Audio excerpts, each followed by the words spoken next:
एक राखी जवानों के नाम हा रक्षारथ घेऊन संजीवनी युवा प्रतिष्ठान शिर्डीहून श्रीनगरकडे निघालेली आहे। गेल्या 5 वर्षांपासून हा उपक्रम राबवला जातो। हा रक्षारथ नाशिकच्या येवल्यामध्ये दाखल झाल्यावर येवलेकरांनी देखील शेकडो राख्या या जवानांसाठी पाठवल्या आहेत। देशाचं रक्षण करणाऱ्या जवानांसाठी श्रीनगरच्या दिशेने राख्यांच्या रक्षारथ जो आहे तो निघालाय आणि या रक्षारथाचं येवल्यामध्ये स्वागत करण्यात आलं। संजीवनी युवा प्रतिष्ठान दरवर्षी एक राखी जवानों के नाम हा उपक्रम राबवते।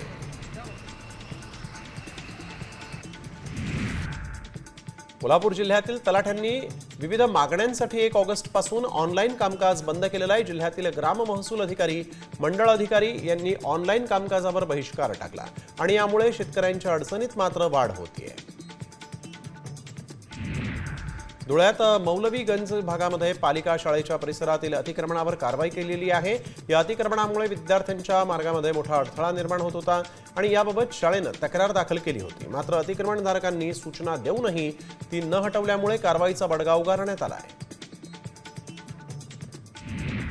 छत्रपती संभाजीनगर म्हाडातर्फे नागरिकांना आवाहन करण्यात आलं आहे। सदनिकांसाठी 31 ऑगस्ट पर्यंत अर्ज करण्याचं आवाहन आहे। 26 सप्टेंबरला लॉटरीची सोडत जाहीर होणार आहे। दैनिक सकाळनं चला मंदिरं स्वच्छ करूया हा उपक्रम सुरू केलाय।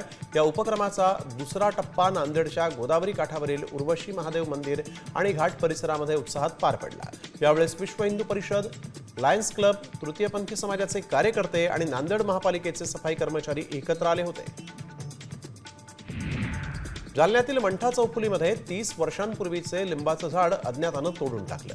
पालिकेचे सहाय्यक आयुक्तांनी घटनास्थळी जाऊन भेट दिली आणि झाड तोडणाऱ्यावर कारवाई करा असा इशारा दिलेला आहे।